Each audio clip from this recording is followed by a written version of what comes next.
Hey, Josh, thanks for the phone call this morning, man. Are you on the WWE circuit now, or are you just taking some personal time? I got to take some downtime. You know, I got this charity thing I got going on Saturday, and I got a country concert to attend tonight. So I got to take a little bit of time off. And, yeah. Tell us about the charity golf event. This is the first time you've done this. It is, yes. The last 2 or 3 years, we've done a home run derby here in my local hometown, but now we decided to add a golf tournament to kind of spread out to a different crowd and just get a different kind of personnel coming out and be able to help this foundation. It's about giving back to my hometown right now. We spread out. We did a signing out in Oakland this past year with a connection with the Children's Hospital, and all proceeds went to that. So we're hoping to branch out. But right now, we're just trying to get a new facility built with one baseball field so kids have somewhere to play, because in small town Georgia, you got baseball, soccer, and football all played on the baseball field. So we're trying to just keep one baseball field for baseball only and help give back to these kids. And, if it works out, we can extend that to the 2 high schools we have in the county, whether it be giving scholarships to, young men and women who need it to go to college, and then, even spread it out to maybe the fire department, police department, and something else in the county that needs it. We're just open to all things right now. Hey, Josh, are Rose and Millar coming out? Because you saved their show, as many appearances as you made. I save their show every year. I'm surprised they still have the same segment. I mean, it's like Johnny Goldston. I'll quote him. They've been doing the same thing for 7 years, and they still have a show. It's unbelievable how they get away with it. It's definitely not them. It's definitely the guys that they bring on.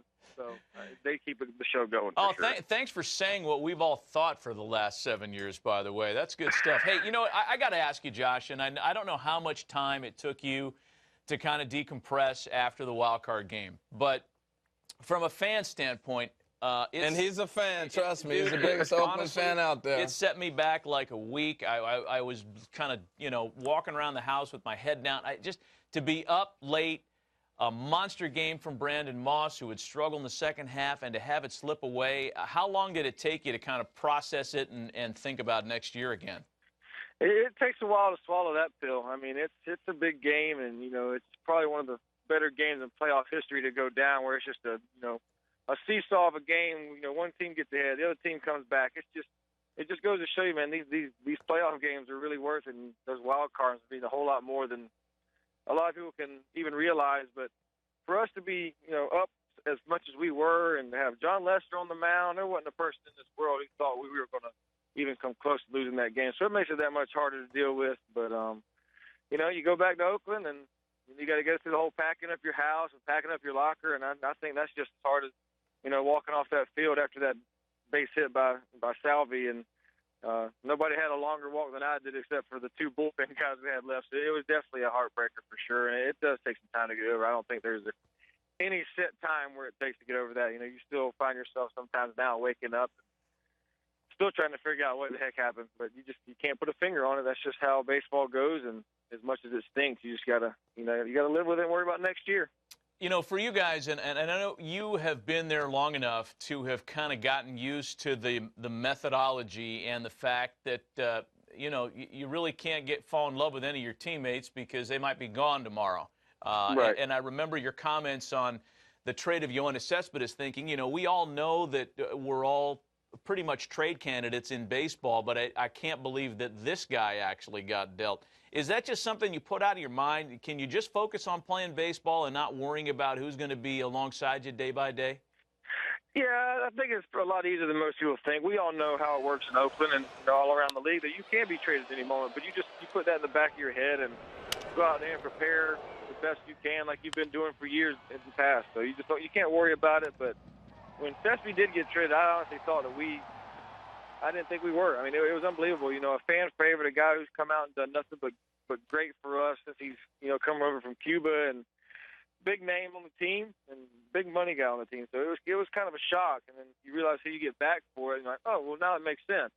You kind of realize why it happened. And but yeah, I mean, I definitely didn't think we'd ever trade Yoenis. I figured we'd ride that contract out, especially the big star as he was.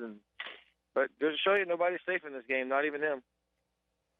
Yeah, no, it's pretty amazing. Are you watching some of the stuff that's going on this winter, the money being thrown around in conversations like Stanton possibly over $300 million and what the Cuban guys are signing for and different things like that? I'm curious your thoughts as a guy who's playing right now and in the industry and has some upside to make more money. I'm curious your thoughts of what's happening with the money being discussed. I actually haven't watched MLB Network since I've been home. I usually tend to shut off baseball. I mean, like I didn't even watch any of the playoffs, any of the World Series, or nothing like that. I usually tend to shut myself away. I can understand that. Any kind of baseball activity. It's just how I've always dealt with things in the past, and not just because of what happened this year. It's just how I do it. So yeah, I could tell you what happened. Well, you got to. I understand that. You get away. It's a long season. You know, when do you start getting ready for the season anyway? When do you start hitting and all that?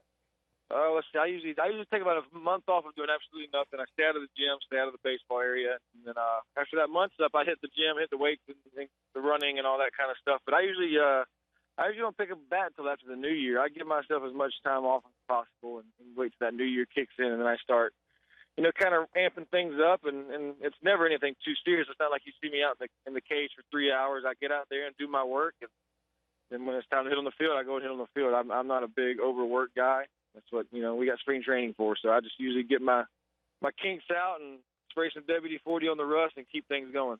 Hey, Josh, you mentioned the trade with Cespedes and Lester. You also got Jeff Samardzija in a separate deal, and he seemed like he fit in really well. What was he like as a teammate? Oh, great guy. I mean, you just got a two-athlete guy. He comes in, he's always smiling, he's always joking around everybody. He fit right in as soon as he walked in mid-game that one night when he showed up. It was unbelievable to see how easily he transitioned, but he knows how things go. He played with the Cubs.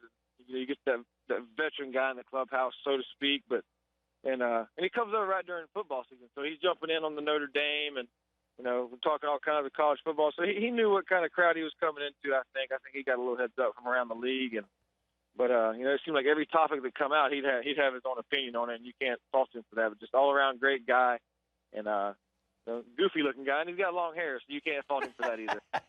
Hey, Josh, thanks for the phone call today. We want to get the information out to folks. You have an email address for your event coming up tomorrow. If anybody's nearby, it's reddickfoundation@gmail.com. reddickfoundation@gmail.com. The Josh Reddick Foundation first annual charity golf tournament happening tomorrow. Appreciate the phone call, Josh. Where's it at, real quick? Where's it at, Josh? It's in Savannah, Georgia. It's at Crosswinds Golf Course. It's like right by the Savannah Airport. Awesome. Okay. Great Perfect. information. Best of luck with the event. We'll visit with you a little bit later on. Sounds good, guys. Thanks for having me. Always Thank fun. you, Josh.